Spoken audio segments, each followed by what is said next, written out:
Good morning mga kapuso! Sa mga kapuso natin dyan na naghahanap ng bagong activities to try this summer, bakit hindi nyo subukan ng close encounter with the dolphins?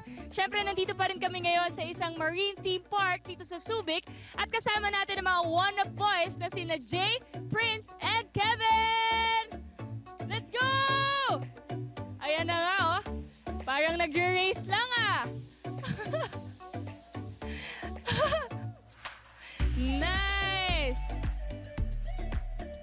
Hello, hello, good morning! Ayan. Halika dito, Jay, Prince, and Kevin. Samahan niyo ako dito. Oo, siyempre. Samahan niyo ako dito. Okay, paano kayo aakyat? Tulong ba? Dito na lang. Kaya to. Kaya yan. Okay, kamusta naman ang experience, Jay? Grabe ngayon lang ako nakasakay sa dolphins. Kamusta? Masaya siyempre, first time experience and syempre. Ang lalaki pala nito mga to.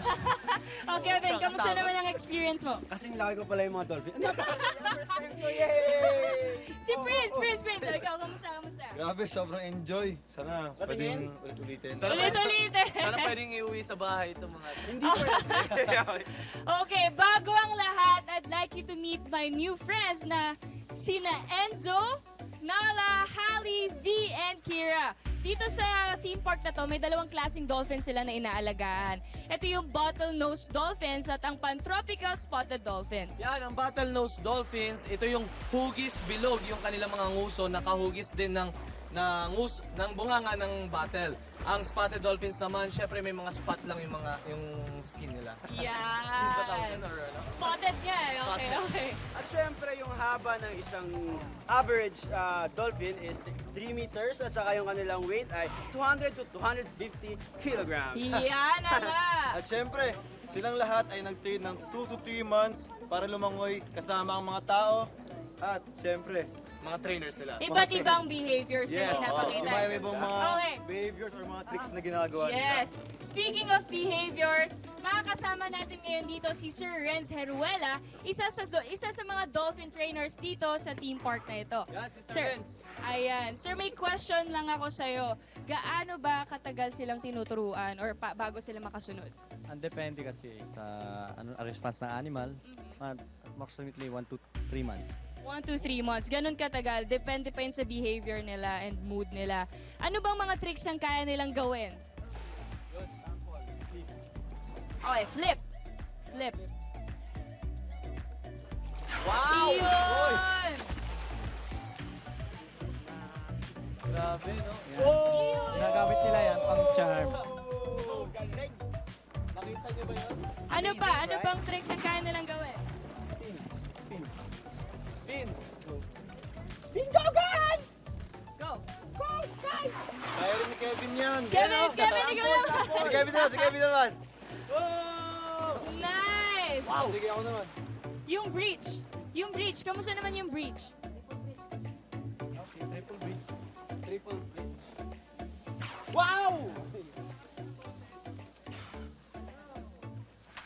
Yan, ginagamit nila yan pag since yung skin nila, kailangan nilang Yan, triple yung bridge. bridge Triple nila. bridge.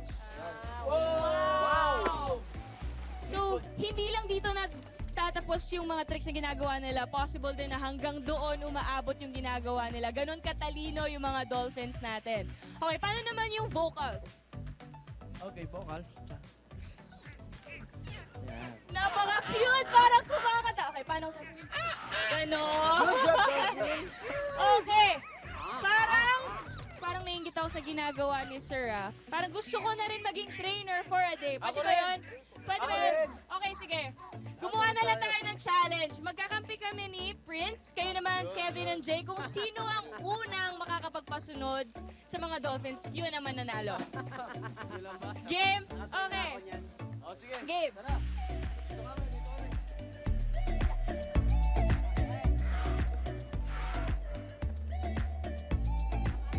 Okay, ito na. Ready? 1, bow. Ito yung bow. 1, 2, 3, go! Yes! Napakagaling naman! Top 1! Parang kami yung nanalo dito. Ang okay, mas okay sa kanila if sabay-sabay kasi yung tricks nila, mas na-train sila ng sabay-sabay sila. One more sa bow? Okay, one more sabaw na sabay-sabay. Game. Wait lang kami dito. Ayan na. Medyo nag-chill lang sila. Okay? Ready? Ayan na. Game? Game. 1, 2, 3, go! Ayan, sabay-sabay. Mas perfect yan, mga kapuso! Yan! Isa pa. Yes! Okay, mga kapuso. Papakain natin. Siyempre, meron silang treats na kailangan kainin. Okay. Good job! Here. Good job! Here you go. Oh, ito pa.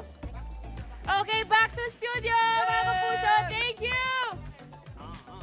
One, two, kaway, kaway, kaway.